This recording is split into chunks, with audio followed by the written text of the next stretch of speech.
The way I approach my deal is the way I approach any new disease. You have to walk through the process to come to a diagnosis, and only then you could treat your patients and serve your patients in the right manner. Welcome to Alt Investing Made Easy, where we explore the complex world of alternative assets. I'm Roland, a securities attorney, investment advisor, and your co-host. And I'm Sarah, an investment advisor and corporate attorney, and your other co-host. We'll guide you through real estate, private equity, and more, making complex topics accessible. Tune in for insights that empower your financial journey. Let's make alt investing easy, one episode at a time. Okay, welcome everyone to Alt Investing Made Easy. Today, we're very excited to bring to you a conversation and also an investment opportunity with our clients, Dr. Rahul Damani and Dr. Ruchir Patel. Rahul and Ruchir are clients of Roland's for a long time, and they also have an investment opportunity to present that their company, Eureka Investing, is working on. Roland? Yeah, welcome, Ruchir and Rahul, to Alt Investing Made Easy. Thanks, Roland and Sarah, to have us on your podcast, and we are glad to be talking with you. Thank you. Well, we're really excited. Thank you. I'm sorry, did I cut you off, Ruchir? No, I just want to say thanks. Yeah. So we're really excited. What we wanted to do with this podcast is create a platform for our law firm clients to help them sell their investment deals. And like Sarah said, you all do have a current investment deal, and we're going to talk about that here in just a second. But I think it's important for our audience members to know that you are both unique in the sense that you're both practicing physicians, and you've developed this commercial real estate business in addition to your physician's practice. And so that's something that I think we really want to hear about. So let me just turn it over to you both, and whoever wants to go first. We want to hear about your background and really that journey, your professional journey, including your development as a physician, and then going on and hearing about your growth with the commercial real estate. Yeah, so thanks, Roland. I guess I will go first. Sorry to just butt in, but I think, first of all, could we also hear what kind of doctors that you are? Yeah, so I'm a neurointensivist, so I'm a neurologist, and then I specialize further in neurocritical care. So I'm a neurointensivist, and I practice at Baylor College of Medicine. I'm a tenured professor there. Ruchir is a nephrologist, so he's a specialized internist, and then specialized further in the nephrology, kidney disease, and he's based out of Phoenix as well. Ruchir, you want to tell us about your practice? He has quite a big practice as well. Sure, yeah. Thanks, Sarah, Rahul, and Roland. So I'm part of the private medical group here in Phoenix. And as Rahul mentioned, I have the nephrologist, which is specialized in the kidney disease. We do have several offices across the Phoenix metro. And I've been practicing here since 2014, so more than 10 years here. And how did you guys get involved in investing in real estate?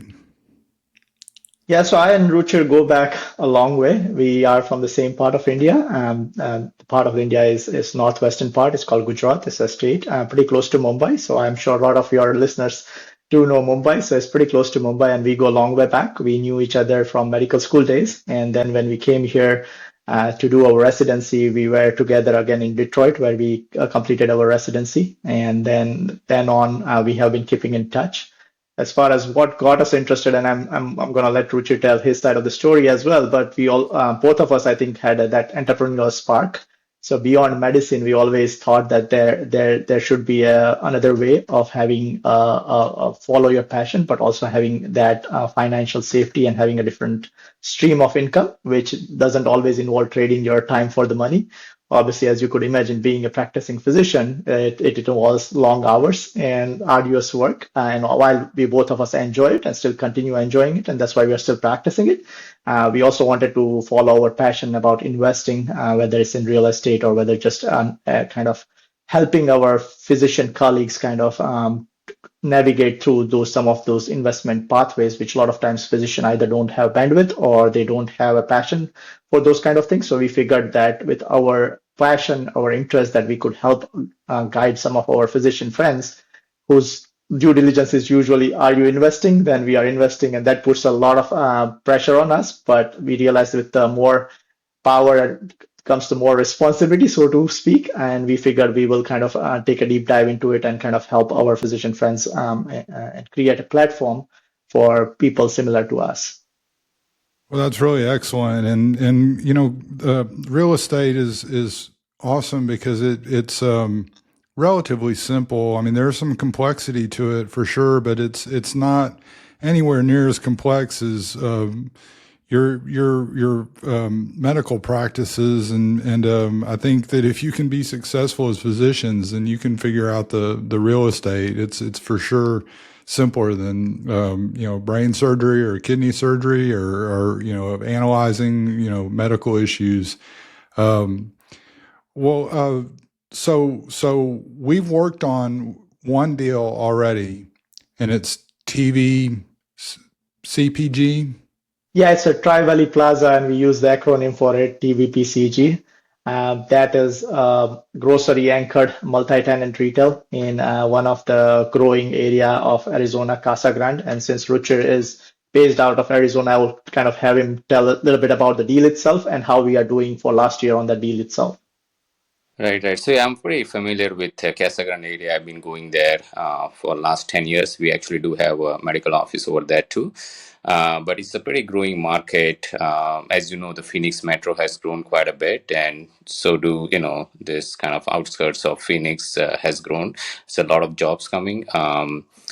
And that's kind of the corridor, where the center is kind of Fry's or Kroger anchor grocery centers. And when you have this anchor tenant, there's a lot of foot traffic. So the other tenants want to be in that space because obviously there is a more foot traffic.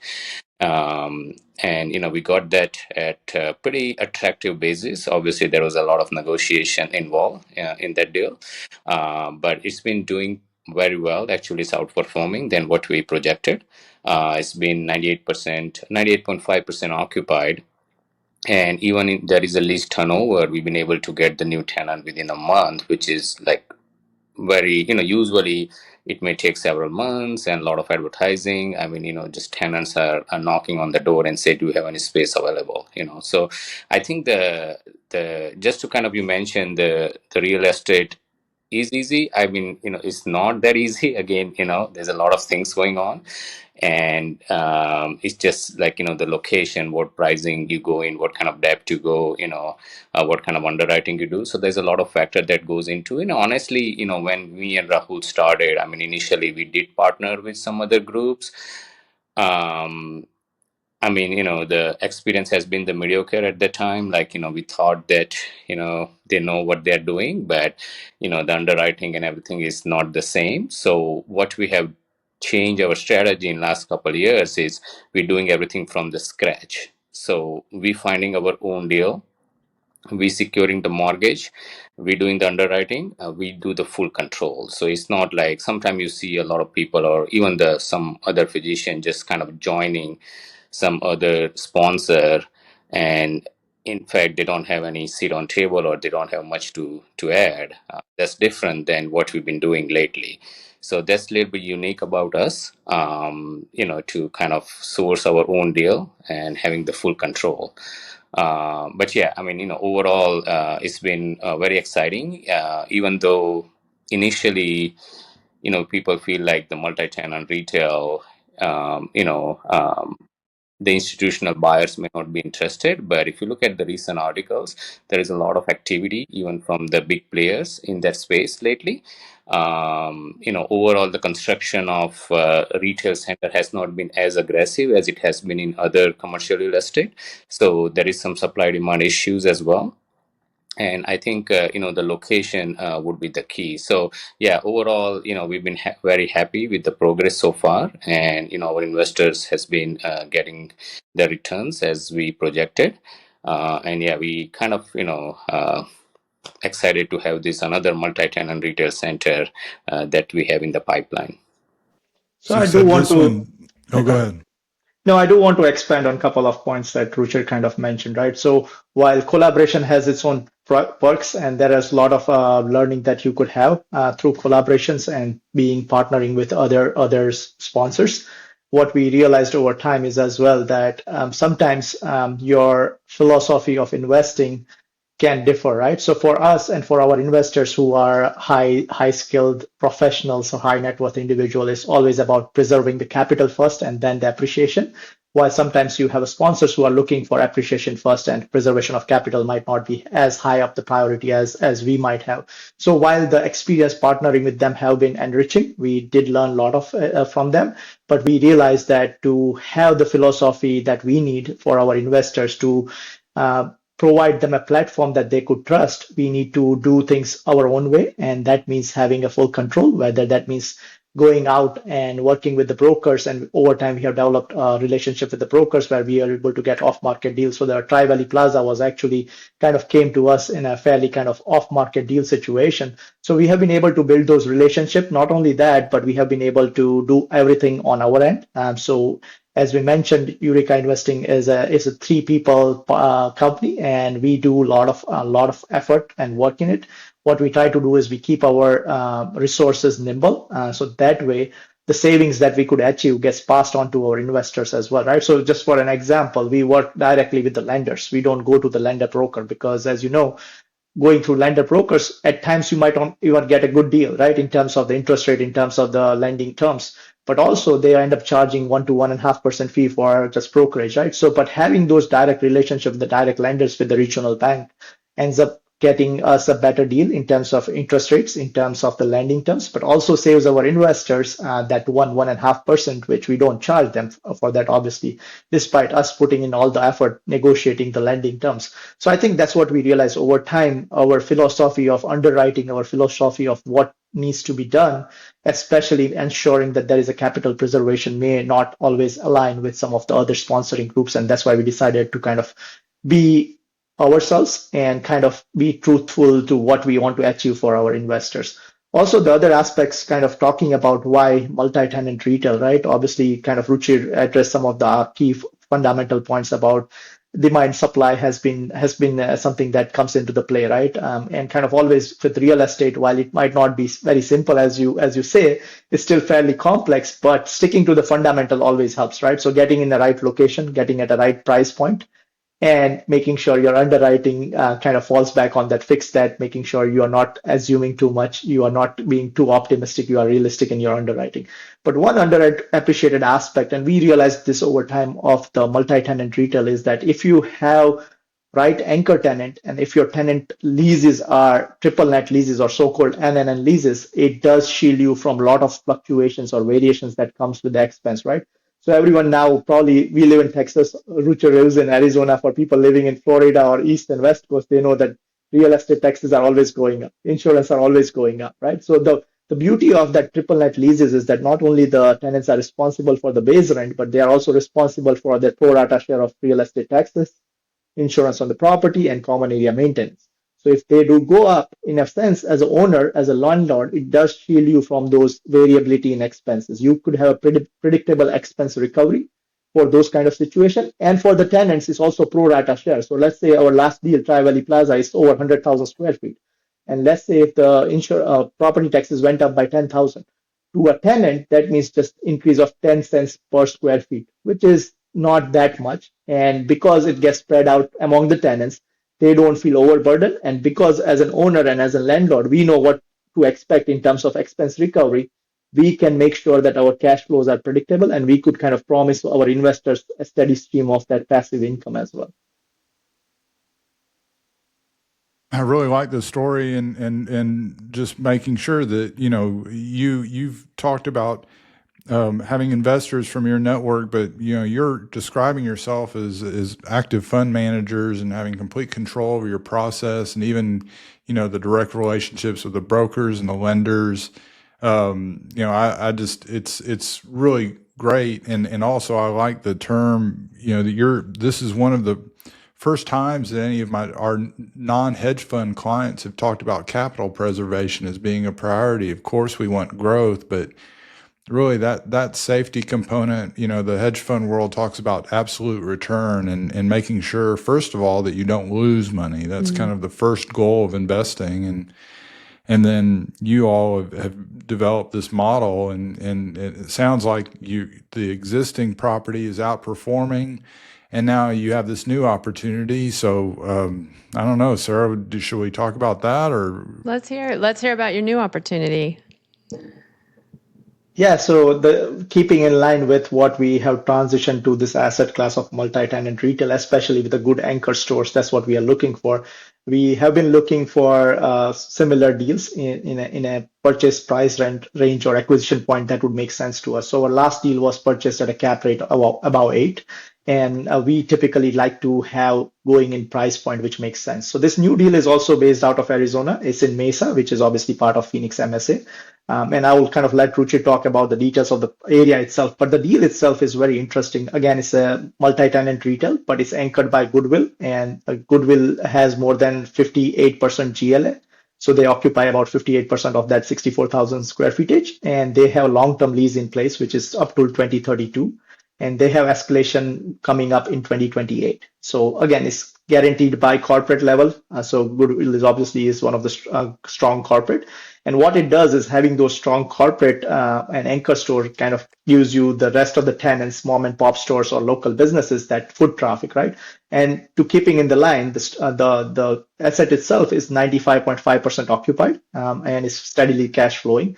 The in-place NOI is close to 800,000, and we are purchasing this deal at a price point of $10 million. So again, we are hitting that 8% cap, in-place cap, not the projected year one cap, but actual in-place cap, which is very important, even in the current interest rate market, which is being high, obviously, historically speaking. We are still able to have that differential, because I think at the end of the day, again, going back to fundamentals, your deal would work if there is a differential between your cap rate and the current interest rate, right? If both are similar, you are not going to have that differential in terms of cash flow. So that's kind of the basis of the deal. How we kind of got about getting this deal, again, we have a very strong working relationship with the brokers, and this deal was actually, so the owners are basically family trusts. They are based out of California, and the main owners was in 90s and recently passed. So their portfolio kind of got inherited by the son and grandsons, kids and grandkids. And basically being in California, they wanted to kind of downsize their Arizona portfolio. They have about 3 or 4 properties, and this is one of the last property that to be sold. So this property was actually under contract back in 2024 with another buyer at the purchase price of 11.2 million. And eventually the deal did not close because the buyer could not bring in the equity. And kind of we had put in our LOI even back then, but our purchase price was 10 million. And obviously they were like, oh, no. Your purchase price is much lower than the other buyer. And we said, yes, it might be lower, but we know that we will be able to close this deal if you kind of let us be part of this deal. We can ensure you that we will be able to close that deal. And they were like, no, we'll go with higher price. Doesn't matter if we feel like the other buyer is going to be able to close or not, right? And eventually they realized that, and the broker came back to us and said, looking at your history, looking at your CV resume for real estate, we know that you will be able to close that deal. And I think we convinced our buyers or our sellers that they should be going with you, right? And they're like, can you increase your price point? We are like, no, we are not going to go up on the price point, because nothing has changed in terms of what we feel. And we feel this is the appropriate price. So we are buying this deal actually at about $156 per square feet, which is below the replacement cost. But we also we are not just looking for stabilized asset, right? We also look for value add proposition, right? So the value add proposition in this deal is that the deal comes with the 3 developable land pads, which are included in the deal. So if you look at the appraisal that was done for this deal last year, the entire deal was valued at 11 million for the shop side of things, or for the multi-tenant retail, and the land pads were valued at about 800,000. But again, we managed to secure this deal, the entire deal, for $10 million, which includes those multi-tenant retail shops of 64,000 square feet, but also those 3 developable land pads. And that's basically our value add proposition. And I'll let kind of Ruchi talk about the area and what the business plan for the deal is. Yeah, sure. So, yeah, I mean, the center is in Mesa. I live in Chandler, so that's like 25 minutes from where I live. Very familiar with the market and the submarket. It's pretty highly traffic intersection, Val Vista and Southern. So people who from Arizona can tell. Yeah, but that's one of the important things that it should be highly traffic, like how many vehicles are passing per day, because this attracts a lot of business. So that's the one thing. The second thing, I would kind of put colors on the seller. So they've been owning this asset for more than 10 years. They have multiple properties, and their philosophy is not to put any additional money on the property or capex. They just kind of run as it is. And when we look at this property, it has a lot more potential, but it does need a little bit uplift, need a bit refreshment. The painting, the parking lot, and those things. And we kind of when we did the thorough investigation, the due diligence, right? We actually been able to negotiate of $200,000 of seller credit, which was a very tough negotiation. These are the seasoned player, the current owners. It's not like they only own one property; they have multiple properties. So, but we've been able to get that 200,000, so that additional capex is not coming out of our pocket. We already secured that. So basically, I mean, we are getting at 9.8 million if you deduct that 200K, right? So and that will help to uplift the property, make it more attractive. Now coming back to those three developable land in the pads, again, what we found is this current owner is not willing to give much TI, which is tenant improvement.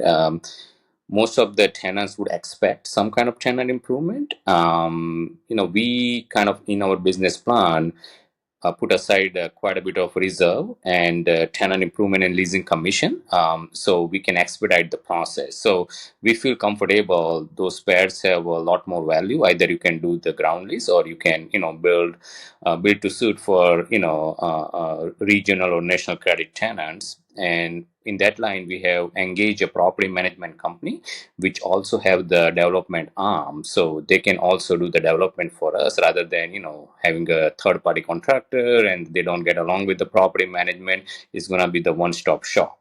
And we picked the property management based on their expertise on the development. We interviewed three, and we thought that this would be best suited for our center. So I think there is a lot of value add. Obviously, there are two existing spaces as well, so we will try to fill it up, and that will improve the NOI.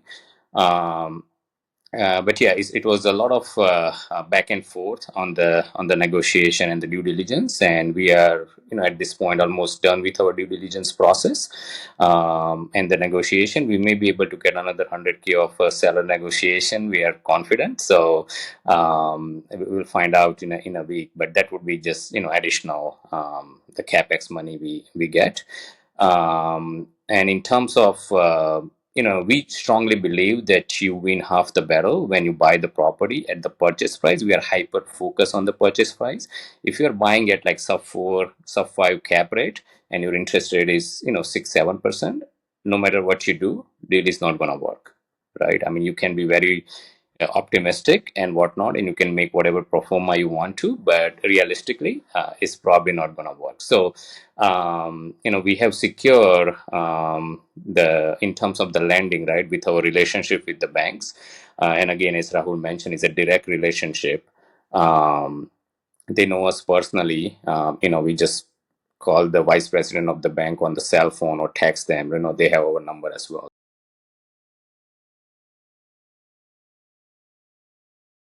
It's a 25-year amortizing term, and it is a 70% LTV, and it's at a fixed rate of our ceiling is at 6.45. And I think given current is obviously benchmarked to the treasury. So given current treasury fluctuation, I think our rate would come out actually at 6.3. But again, if the treasury were to fluctuate, our ceiling is at 6.45. So again, having that debt service at 6.45, which is a fixed, and buying at a cap rate of 8, that creates that spread that we are talking about. And spread is very important, right? A spread of 1.5% gives you a lot of kind of reassurance. Our DSCR at baseline is 1.45, right? So that's as good as it gets. But also kind of expanding upon a couple of other things as well, right? Kind of Ruchir talked about the seller credit of 300,000 that we are pretty certain 200,000 is locked in, and another 100,000 we are anticipating the response from seller tomorrow saying that yeah, they are okay with it and we'll move forward. But that's another thing that we kind of take pride in. As Ruchir mentioned, the sellers are fairly seasoned, sophisticated seller. And negotiating with them, even though it was mostly for deferred maintenance that they should be taking care of, when you have a seasoned player, right? You know that when you guys are the attorney, I don't need to tell you, all the PSAs are you are purchasing property as is, right? Unlike the residential where you could allow for some changes. So having that negotiation, kind of trying to convince them, requires a very thoughtful approach to it. You cannot just say, oh, either do this or we are going to walk away, right?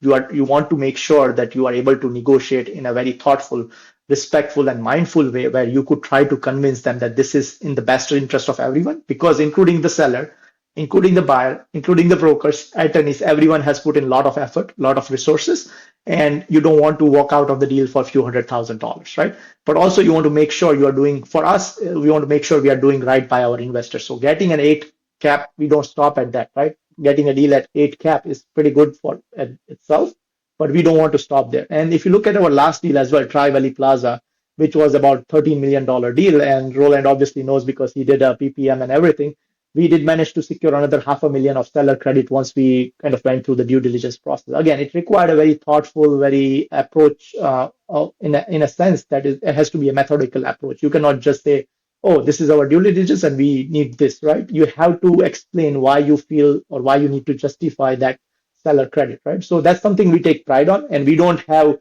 people negotiating on our behalf, right? We get on phone, all of us get on phone with the broker, with the seller, and we try to come to a common ground so that we could kind of ensure that we get the seller credit. Right. And Also, just I kind of want to mention, while one of our other partner is not here, the third partner of Eureka Investing is Rahul Damani, and while you see I and Ruchir kind of talking about acquisition and kind of relationships, which is what our cup of tea or our strength is. We are focused on acquisition, we are focused on investor relationships, and we are focused on relationship with the broker and lender. Ami is kind of behind the scene. She is hyper focused on the asset management. And again, we focus on our asset. It's not just about acquiring deals, but it's also about running those deals as well. So we are also focused on the asset management as well. We keep a very close eye. All of our properties are managed by a professional third-party property management company, but we are guarding the guards, so to speak, right? We are very focused on how they are doing the day-to-day operations, and we keep a close tabs on them as well. The other aspect of this deal, as kind of mentioned, the spinning off of the land pads, either doing a ground lease or development, requires a specialized approach, right? And that's why we kind of focused on the property management company, which has a development arm. And what Ruchir kind of probably was going to mention is that this property management company has been in the Mesa area for the last 48 years. They have experience of doing a property management, but they have been developing the properties in the Mesa submarket for last 48 years. And when we told the broker that this is the property management company we are working for, they're like, okay, we know you are serious. We'll try to get that seller credit, because if you are not serious enough, you are not going to go all this length hiring the right persons, getting the right bids, and so on and so forth. So again, it kind of gives a testament to what we try to do. We take one deal at a time. You will never see us doing 3 deals in the same time. We take one deal at a time. We might not do deal at all if it doesn't make sense to us. So in year 2023, we just did one deal, and same in year 2024, we just did one deal. And chances are in year 2025, we might just do one deal unless we find a property which to us makes a sense, especially at purchasing at the right price point. I just want to make an observation here, Rahul and Ruchir. When you're talking about all of this work that you do in the background with lenders and negotiating on this level of detail, I get the sense you really enjoy it. And it's nice to see that, because obviously when you really enjoy something that you're doing, you're going to have good outcomes. So is that a fair assessment? Yeah, I always tell myself and my family that we talked about having that entrepreneurial spark, but I'm very passionate about finance and investing. You would see me in Dr. Lounge talking to my colleagues and talking to my trainees, fellows, and residents. And hey, did you make sure you kind of did the Roth?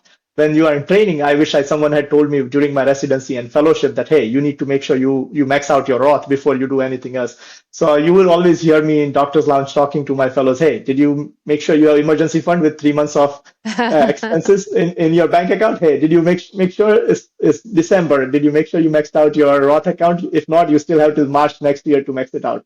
So yeah, I'm very passionate about beyond medicine. I'm very passionate about investing and finance. So, and I think as you mentioned, doing something that you are passionate about then doesn't feel like a work, doesn't feel like a chore. And obviously you expect, when you have that, you expect to see an good outcomes. Obviously, again, I don't have a crystal ball, but we are hoping that efforts we put in, and with the heart, that amount of efforts we put in, we expect to see those results. It's nice to hear you say that, because we haven't talked much about it, but part of the motivation, I guess you could say, behind this webcast is to promote the deals of our clients, as Roland mentioned, but also generally to provide education about investing, because of that very same reason that you say. There's people come out of university in professions that pay pretty well and still don't have a lot of this basic knowledge. And if you can start off when you're so young, get in the habit of that saving, tucking away things, then 10 years later, you have a lot to work with, right? And much later than many people come into it today. And I think there are cultural aspects that can also be at play there. I think people from India as a country is famous for being great savers, deal finders, right? But there's a benefit to that, because then you have capital to invest, right? And so those are extremely good qualities that perhaps people in this country need to hear more about earlier on. So really appreciate that you mentioned that.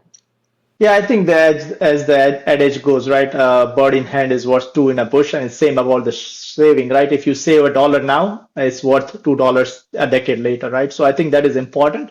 But you touched upon a good point, Sarah. I think even in the best of professions, whether it may be law school or whether it may be medical school, I could at least attest for the medical school or firsthand that none of the physicians get taught anything about the finance at all, right? So when we come out of the medical school, when we come out of those Ivy League residency programs, we have zero knowledge of finance. We have zero knowledge of investing, and it's very common to see, unfortunately, a lot of scrupulous player in the market trying to get a benefit of those physicians' lack of finance knowledge, right? So it's not very uncommon you hear stories from physicians that, hey, I had a free lunch and I just invested this in this deal, or I invested in this, and now I don't know what to do. So I think that's what our passion has been. I think Eureka Investing main purpose, or the vision, or the dream for establishing this company obviously was focused on real estate investing and helping our investors, but also educating them, right? And providing those nuances, because as Ruchir and I are very passionate about it, but we also realize that not everyone is passionate about investing and financing, and not everyone has a bandwidth to do that, right? But you still need that basic knowledge. You still need that someone to guide you and navigate you to make sure you are making those right financial decisions. So I think that is very important here. So let's, Roland, I know I had a few technical issues myself and I dropped off by accident, but I don't think this has been covered, but maybe we just need a clear statement of the investment opportunity. So it's great to, of course, all the background is so important, but the name of your project, the amount that you're seeking to raise, what the minimum investment amount is. Yeah, so the name of the project is Val Vista Crossing. It's a multi-tenant retail shopping center anchored by Goodwill with a long-term lease guaranteed till 2032. And it's a 506C offering, so it's only open to accredited investors. And obviously, I don't need to probably tell your investors or your listeners what accredited investor means, but just for the benefit, and it's the simplest criteria for accredited investor is someone who is making $200,000 as a single or $300,000 as a couple for more than 2 years and are anticipated to continue to make same amount, or have a $1 million of net worth, not counting the primary residence. The minimum amount that we are seeking is $50,000. On an average, most of the investors typically put in anywhere from 80 to 100,000. So our minimum investment is $50,000, but most of our investors end up putting much higher amount than that. So the anticipated timeline, we had this deal under contract on February 5th. We are coming at the end of due diligence period. Our due diligence period is ending on tomorrow, 3/24, and we have already completed all the tenant interviews, all the property inspection reports, title, insurance, environmental appraisal, everything, and everything is looking great. As we mentioned, we have been able to secure that $300,000. We anticipate the closing date to be on April 28th. and the deadline for investing in this property and wiring the fund is on April 21st. We do have a webinar dedicated towards kind of talking about this, and we'll share the link with you. And we also have a slide deck, which sometimes is usually some people like their method of learning is audio, other people method of learning is visual. So we obviously have a webinar and we also have a slide deck, whichever works for your investors and for your listeners. We will be happy to provide those links and share it with you. Okay, wonderful. We'll make sure that all of that's in the show notes for sure. So I think we have a few more minutes left. Roland, can I ask my typical question? Like, how do you do it all? Yeah, personally, like, is there a personal sort of mantra that you have? Yeah, I think personal mantra, I think what I realized, and kind of you touched upon it as well, is that once you are passionate about something, it just doesn't become a task anymore, right? That's something which fuels us, drives us, and motivates us. Both of us are actively practicing physician. My wife is a physical therapist, and despite all of us kind of being in our primary profession full time, we dedicate time after hours and whatnot, weekends, to make sure that we kind of pursue something that we are passionate about, not just in terms of investing, but helping our fellow professionals. So I think that's how we end up creating those timelines and creating those time that we could pursue our so-called dream. It's been great visiting with you, Rahul, and I guess just anything else, any other thoughts? We don't want to cut you off, but anything that you want to tell us about, your process or this investment opportunity? If not, that's okay, but just we want to give you the full opportunity to tell everybody about, Eureka and what you and Ruchir are working on. Yeah, so no, I think thanks for providing us this great platform and providing us this ability to talk about ourselves and our firm, Eureka Investing. I call our firm as a boutique physician-led private equity real estate fund. But also I want to give a shout out to you guys, right? Roland has been working with us on all our deals and creating a PPM. When we go under contract, we know that we'll have a PPM within like a short period of time, but we also know that we could text him or email him any point of time, and the responses has been always prompt. Responses have been always thoughtful, and we appreciate you guys being with us and working with us on all our deal, cautioning us where the caution needed, advising and counseling us in the right direction. So again, I want to give you a shout out for doing great work that you guys are doing as well. Well, thanks so much, Rahul. We're not attorneys without clients, and you guys have been great clients, and it's great getting to know both of you better and hearing about how deeply thoughtful you are about your process. And you used another word that I really like. You said methodical. Yes, I think that comes from being a physician. I think the way I approach my deal is the way I approach any new disease. You have to walk through the process to come to a diagnosis, and only then you could treat your patients and serve your patients in the right manner. So I think being methodical, I'm sure it's same in the law school and world of law as well. And you guys are as methodical. As I said, I think every time we see a PPM, I see how thoughtful you guys are and how you have covered every single aspect. So again, I think it's just part of being the process.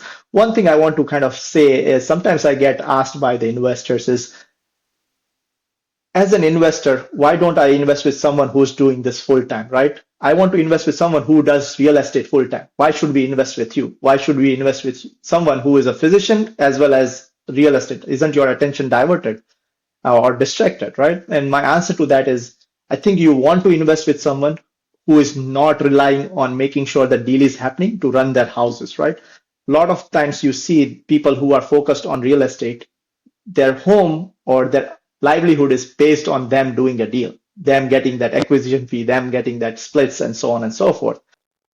For us, that's not something that we need to. We don't need a livelihood based on real estate. We are doing because we are passionate about it, and that gets reflected, right? So that's why you see us doing only a quality deal, not quantity of deals. We are not forced to do a deal because we have to do a deal. We are doing a deal because we like the deal, we feel that this is a right deal, and not because we have to do the deal. So that's something I feel interesting, not anything against someone who's doing full-time real estate, but also just not taking anything away from people like us who do this as a passion, as something we are trying to help our fellow community members.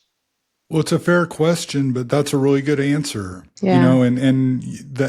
I like you have the ability to be really patient, and that's what success, I think, it really depends a lot on the ability to wait for the right opportunity rather than, the fear of missing out is a huge thing, as we know. Yes. And Yes.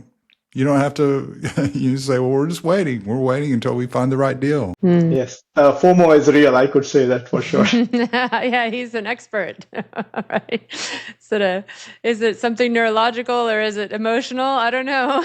I think it's combination of emotional and just how the world has kind of moved towards. But yeah, you don't want to miss out on that opportunity, and you keep on hearing about all these things. But yeah, I think the right approach is that if you are patient enough and if you believe in yourself, if you get into right deal, then eventually you would bear that fruits, right? I kind of derive a lot of those inspiration from Warren Buffett. He said, if you know what you are doing, and if you understand compounding, then you know that success is inevitable if you understand compounding really well, right? And that's what the compounding is, the time effect. Exactly. And you have to just let the time do its work. Thank you so much, Ruchir and Rahul. And thank you for listening to this episode of Alt Investing Made Easy. If you liked this episode, please like and subscribe to our channel. You'll remember, everyone, take aim with your alternative investing strategies. See you next time.